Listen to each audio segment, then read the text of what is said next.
Hello. Hi. Can you hear me? Yeah. Yep. Okay. So good morning, everyone. I'm On from Hong Kong. So On is On is this word. Yep. On. So I'm from the Greenland Landscape and Tree Management section of the Hong Kong SAR government of China. So I'll be here to talk about the pruning strategy of special type of tree in Hong Kong, the stonewall tree.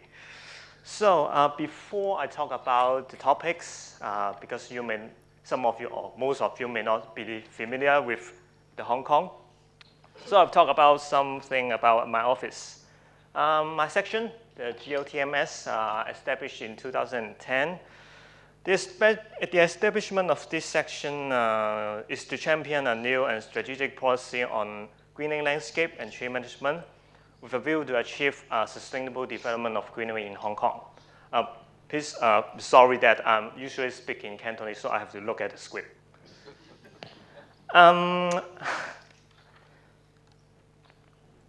As the management of trees in Hong Kong divide among a number of the departments, for example, for the trees along the expressway, it will be managed by a department, and the trees in the parks will be managed by another department. So one of our jobs is to have a central coordination of the government works on greening and landscape planning and design.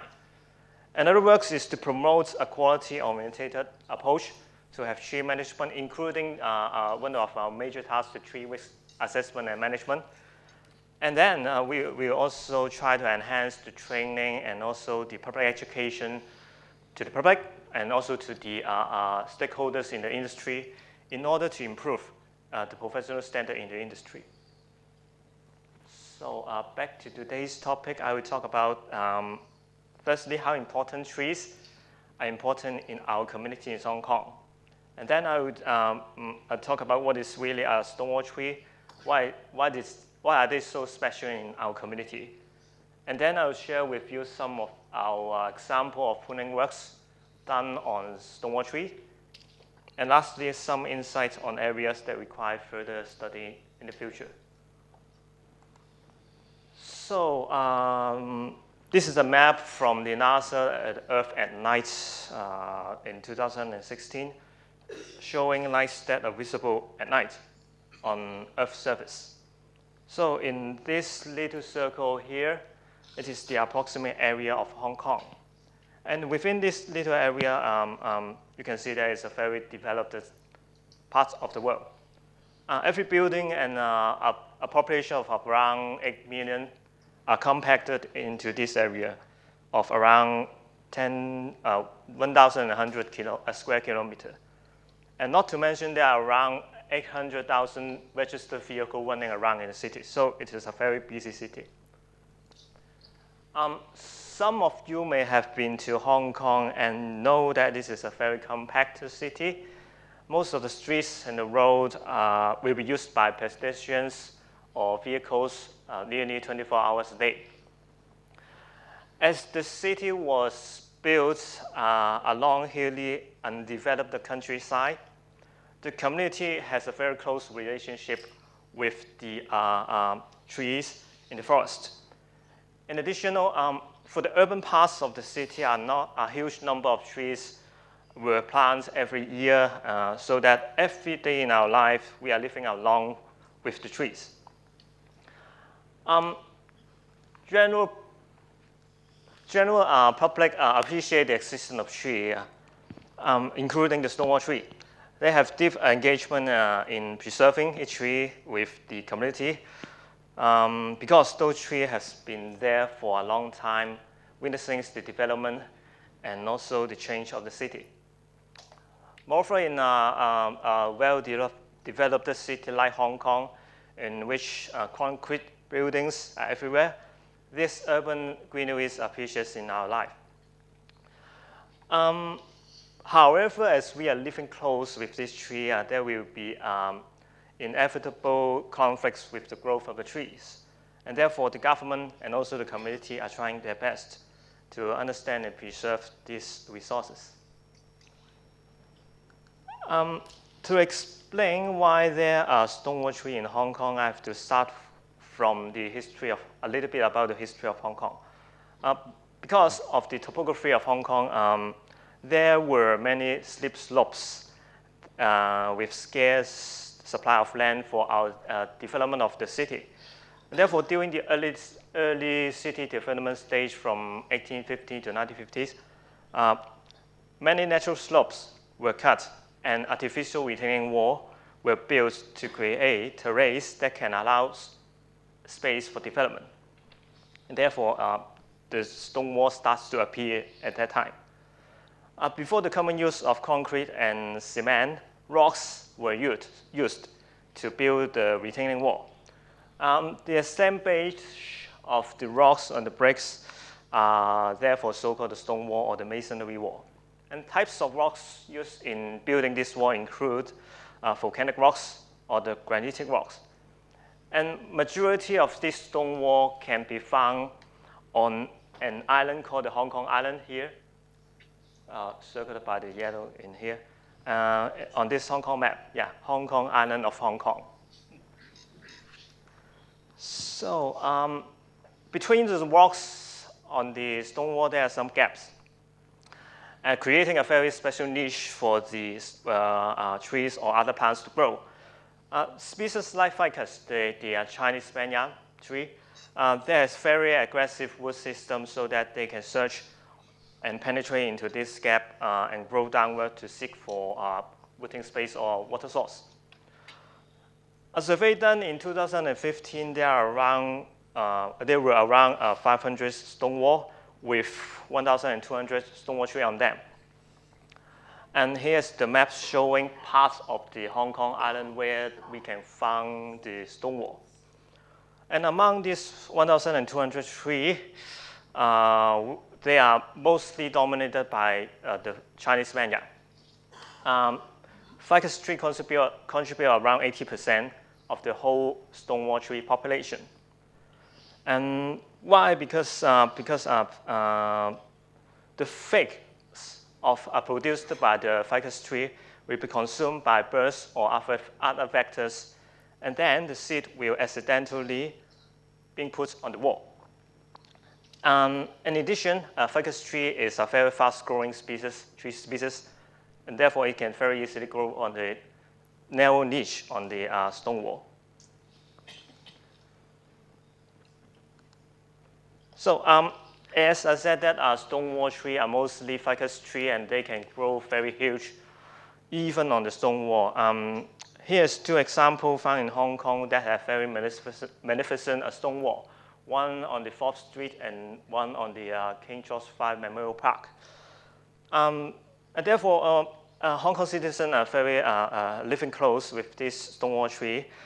But however, we have very limited knowledge about the tree, especially the structural stability of these stone wall trees. We basically characterize the stone wall tree into 4 types based on their root attachment. For the first type, the type A, we can only find surface attachment of the root on the wall. And the type B, we can find some more roots at the toe of the wall.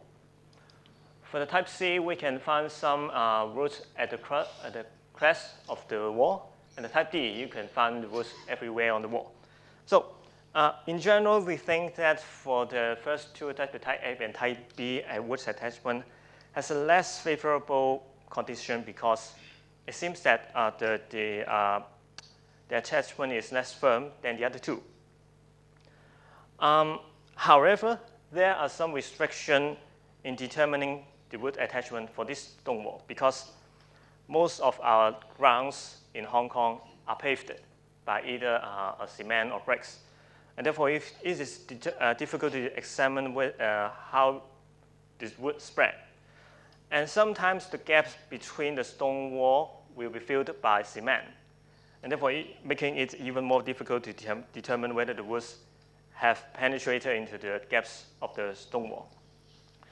And in addition, it is not well known whether the stone wall can support the tree because at the very first beginning, the stone wall or the retaining wall is just meant to be there as a retaining wall. And therefore, we don't know whether the wall can actually sustain the load of this large stone wall tree. And Hong Kong is at the region of a subtropical climate area, and therefore there are many frequent typhoons during summertime. For example, in 2018, there was a super typhoon called the Mangkhut, impacting Hong Kong with a maximum gust speed of around 215 kilometers per hour, which is approximately equivalent to a Category 4 hurricane, I suppose. And in addition, Hong Kong has pretty high annual rainfall. In 2018, the total annual rainfall was 2,100 millimeters, which is around 3 to 4 times the annual rainfall in London. And so the typical subtropical climate in Hong Kong causes a great physical stress to the tree. And as you know, that the stone wall tree only hinge on an unknown support on the stone wall. And therefore, in recent years, there are quite a number of failure cases happened in Hong Kong. For example, in this case, the stone wall collapsed during the super typhoon that I mentioned. And however, the stone wall is still intact. And the next case, another stone wall collapsed during another typhoon happened in previous year. The trees collapsed with the stone wall also collapsed. So what I'm saying is here that we don't really understand the structural stability of the stone wall and also the stone wall tree. So to conclude a little bit about the situation in Hong Kong, and we are facing 3 major challenges. The first one is, as we are living close with the trees, including stone wall trees, we always have some conflicts. And the second challenges we are facing is we don't really understand the structural stability of this kind of tree. And the third challenge we are facing is the typical subtropical climate in Hong Kong. So, as to better manage the stone wall tree, our section has published the management guideline for stone wall tree. And in that guideline, it's just very simple actually. It's just recommended that for this stone wall tree, no more than 25% of the tree crown should be pruned every year. And the pruning scope should just be limited to removing defective parts, to rectify imbalanced tree crown, to maintain an optimal size of the crown, although I really don't know what is optimal size.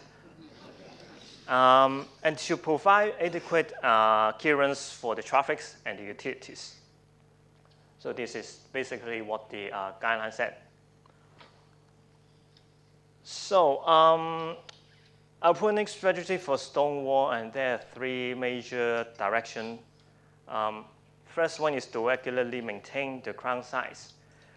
As the inspection will be conducted on a half-year basis, which is very frequent inspection for a tree in Hong Kong because trees are everywhere and people are everywhere.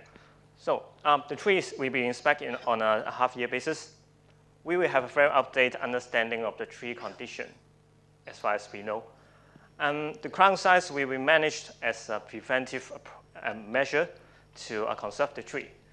And the second one is to phase the pruning works, because sometimes live branch removal is not desirable on mature tree like the stone wall tree, and only necessary work should be carried out. Sometimes there will be some relatively large-scale pruning works that is necessary. As to minimize the stress and the damage to the tree, we will phase the pruning works and complete in different years. And the last one is what the guideline said, to only remove the defective branches after the above 2 necessary works. As I mentioned, that Ficus tree, the Chinese banyan tree, is a very fast-growing species. Under favorable condition in Hong Kong, the Ficus tree, can grow around several feet per year, the crown, which add a substantial load to the wall. For example, it is not in Hong Kong, it is in Cambodia if you have been to there. You can easily find a magnificent ficus tree, although not the same tree species in Hong Kong. Find this tree on some Asian building. The roots of this ficus tree can engulf the structure and sometimes crushing the structure underneath it. And therefore, regular crown size management is essential to maintain the tree at a proper size. So the major purpose of crown size management is to, as a preventive measure to preserve the tree. As I said, structural stability and also the low capacity of the wall and the stone wall are not well understood. And therefore, as a preventive measure, the crown size is suggested to maintain at a certain level or slightly reduced in order to preserve the tree. The pruning works also help to reduce the wind cell effect of the crown and also reduce the load on the branch union and the anchor point on the stone wall during summertime when there are many frequent typhoons happening during summertime. And most of the stone wall trees under this management are mature trees, and therefore large pruning wounds and also heavy pruning are not desirable to the tree. And therefore, we further limited the percentage of pruning to around 15% for each annual pruning program. And in addition, there is frequent use underneath the tree, and therefore adequate light penetration is essential. So here's the first example in Hong Kong that we have done some pruning works on it. It is a tree that have a wood attachment of type B, which means that it has some surface wood growing on the wall and also some groundwood at the top. After all, it's not a very favorable wood attachment for a stone wall tree. However, the biggest issue for this tree was that there should be a big branch here. But during another typhoon, the big branch just fell and leaving an empty space between the remaining branches. So it leaves the tree with a asymmetric crown with limited branches for pruning. So an excessive pruning of the existing branch may further lead to more stress to the tree. In addition, after the failure of the middle branch, it was revealed that some the remaining branch, were line-tailed during previous operation. So this is a better picture to show the line-tailing issue of this tree. These two branches, the line-tailing issue. So the objective of pruning works for this tree is to prevent the splitting of the remaining branches and also to reduce the crown load and to reestablish the ground structure of this tree. However, I said that there were limited branches to be pruned, and because of the major branch failure that happened during typhoon, excessive pruning may simply kill the tree, and therefore a pruning percentage of less than 10% was suggested on this tree in order to reduce the end load of the branches. So this is a line-tailed banyan tree, and therefore most of the weight was concentrated at the end of the branches. And therefore, in order to reduce the end load, we have to select some branches for pruning in order to reduce the load. And in this case, we selected branches with a sign of codominance. For example, in this middle one, we planted to cut off either one of the codominant branches. And for some branches, we think that they have less promising future, which means that there are really low leaves on it. We will we did also prune them off in order to further reduce the crown load. For example, this one, the branches with nearly no other leaves on it. And For a stonewall tree, as most of the stonewall trees are leaning towards the row, and therefore the length of the branches was another issue. The longer the branches, and the greater the leverage. And therefore, some of the branches are proposed to be shortened in order to effectively reduce the leverage. For example, this branch is growing towards the row and going laterally.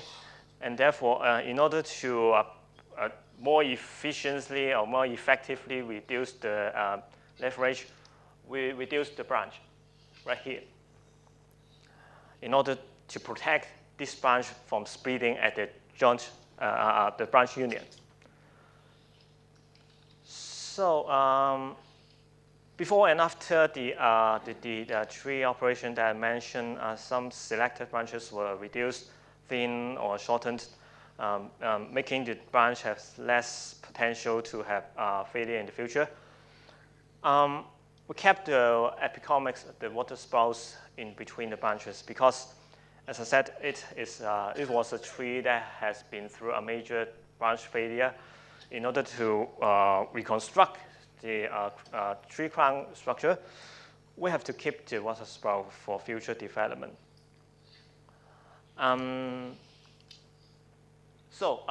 This is the tree that just after the major tree failure, and here is the tree at the current status.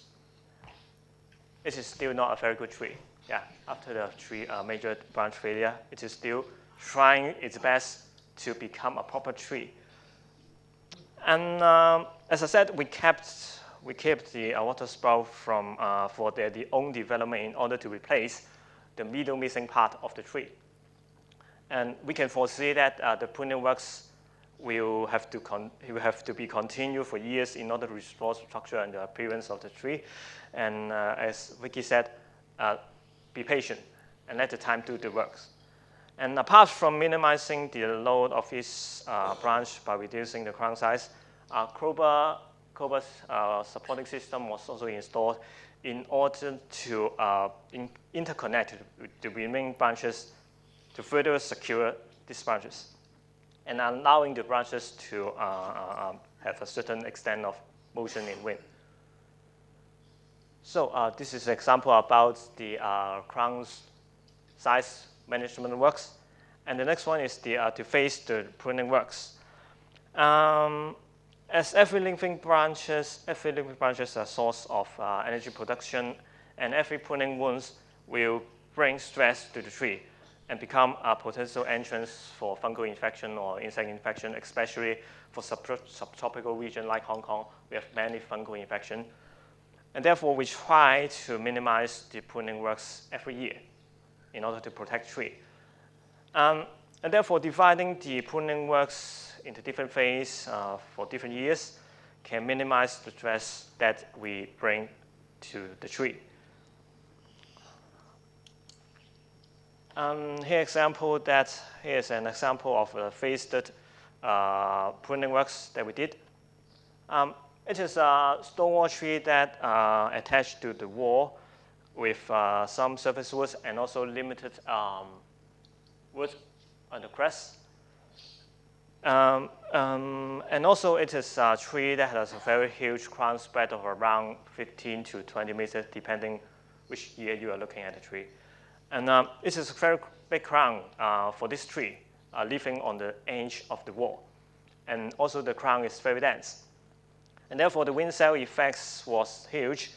And therefore we planned to reduce the crown size and also to thin the crown in different years of our pruning works. So for the first year, the central part of this crown was proposed to be reduced. The reason why to select this part is because you may notice on the photo that we want to eliminate the potential that this branch may affect the lamppost nearby. The branches grow very close to the lamppost, and sometimes during windy day, the branch swinging around and it will damage the lamppost. And also, the branch will shade the light from the lamppost. And therefore, the pruning works kept the branch away from the lamppost and try to eliminate that imminent risk to nearby utilities by pruning one of the branch here. It should be something here, and we prune the array so as to eliminate that risk. And as I said, that a crown load is a very important issue for stone wall, and therefore we selected another branch to be pruned in order to reduce the load of the crown. It was a long branch with a considerable amount of leaf on it, which is here. We pruned the array, actually a diameter of around 5 inches or something like that. Pruning of these two branches, the previous one and also this one, contribute around less than 10% of the crown size. As I mentioned that we want to limit the pruning percentage to less than 10% for this tree and for most of this stonewall tree. And therefore, the pruning works for this year stopped here. So for the next year, as I said, we want to further reduce the crown size of a stonewall tree in order to preserve the tree. We select two parts, away from where we have the previous tree operation. We select two parts on this tree to have the pruning in order to further reduce the crown load. One big branch was pruned from the east side of the crown in order to substantially reduce the crown load. In addition, these branches has a kind of, again, a sign of codominance, and therefore it may be necessary to subordinate or to remove the branch in the future anyway. So that branch was removed. And another part of the crown, the west side, the opposite side, was selected to have some pruning works. Another reason to select these branches to be pruned is because we want to promote the development of the central leader, because this branch is trying its best to grow high, and therefore it may replace the central leader of this tree in the future, and therefore we want to keep this, we want to prevent that from happening, and therefore we prune this little branch away. So this is it. And after the pruning works, here's the tree before the 2 years pruning works, which I've shown you before. And after the pruning works, actually the tree looks the same. Nothing has been done on the tree. But if you notice something on this tree, the crown size is actually a bit smaller than before. And also the density of the crown should be less than 2 years before. So we do this kind of pruning works not just to reduce the crown load, the crown density. We want to keep the appearance of the tree. Because if we not keep the appearance of the tree like the year before, public complaints will come very quickly. So therefore, you have to keep in mind that on one side, we have to reduce the crown size and the crown load, and on the other side, we don't want to bring in more complaints from the public. And another direction of our pruning strategy is to only remove the defective parts. And it is a very simple concept because we want to eliminate the hazard to the public, to reduce the crown load, and also to improve the appearance of the tree. So removing defective branches from where it may impact the public is a very simple concept to reduce or to eliminate the risk to the general public. And therefore, in this case, there was a very small little dead branch on the crown. But in Hong Kong, I can guarantee you that if someone found this little branch on the crown, public complaint will come again. So we prune it anyway. It will not really reduce the crown load. It's a very small branch, but it will hit someone and injure that person. Even if there is a dead branch that is very far away from the public, we will prune that away too because we want to reduce the crown load. And every single dead branch or branches are important to us because the pruning of these branches can further reduce the crown load. And the third example I want to tell you is that the pruning of a dead stub. which is here. Usually, this kind of stuff in Hong Kong will degenerate over time, which will disappear like a few years later. But however, why we prune this little stub away? It will not cause any hazard to the public. The removal of this little stub can improve the image of the tree, and more importantly, it can give the public a feeling that you are doing the great work to manage the tree, and the government is trying their best to take care of the tree. So as I said, in Hong Kong, there are many trees, and every citizen lives along with the tree. If I'm the person that walked by this tree and found there's a very big degenerating stub on the tree, I may question whether the government is actually taking care of the tree. So as a government point of view, we will prune that away, even though it will not reduce the crown law or will not eliminate any risk to the public. So the removal of defective branches not just improve the tree appearance or reduce the crown law or eliminate risk to the public, it promotes our public perception of our tree management works. So to summarize a bit, so the current pruning strategy in Hong Kong based on the unique condition in Hong Kong, like the weather condition, like the frequency of use under the tree, or the special features of each stonewall tree. For example, for the lion-tailed stonewall tree that I mentioned about, we kept the apicomic growth for years, even though it doesn't look very good. And also we faced some relatively large-scale pruning works. And to conclude a bit, we will remain flexible in establish the pruning program for each of the stonewall tree based on their own situation. But however, as I said very early in my presentation, we have limited understanding about the stonewall tree, especially the structural stability and also how to determine the load capacity of the stone wall and also the wall. This is not fully understood, and therefore, one of our directions is to understand the stone wall from an engineering point of view, to try to understand how the stone wall tree lives on the stone wall. And another direction, we are now testing some technology on the stone wall to monitor the tree condition. And for example, in this little picture, there are two devices. They are both motion sensor. We install the motion sensor on the tree, trying to monitor the tree motion during windy day and how the tree reacts to our previous pruning works, and try to learn more about the stone wall.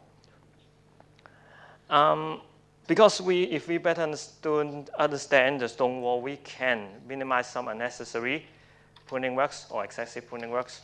And moreover, we can be able to proactively improve the stone wall tree structure, because at the current state, we are just doing some passive, preventive approach management works on the stone wall tree.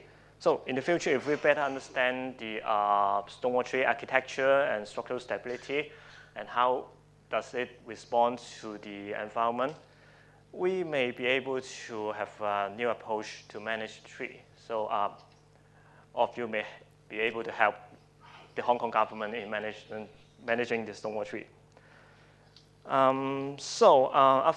Before I end my presentation, I have to thank some of the colleagues from the tree management departments, especially the architectural service department, which provides me the information on the stone wall tree, and two persons, Dr. Samuel Lam and Florence Cole, which are my bosses, and therefore their names should be here. And the last but not the least are my section, the greening landscape tree management, section, not department, who gave me the flight ticket here. So this is the end of my presentation, and I hope that no matter in Hong Kong or in the other parts of the world, people, trees should be living in harmony. Okay, and this QR code is actually for accessing our government office I mean the section, my section, the website of my section. And therefore, if you are still interested to know more about the management works, the tree management works in Hong Kong, you can feel free to access that website. So thank you.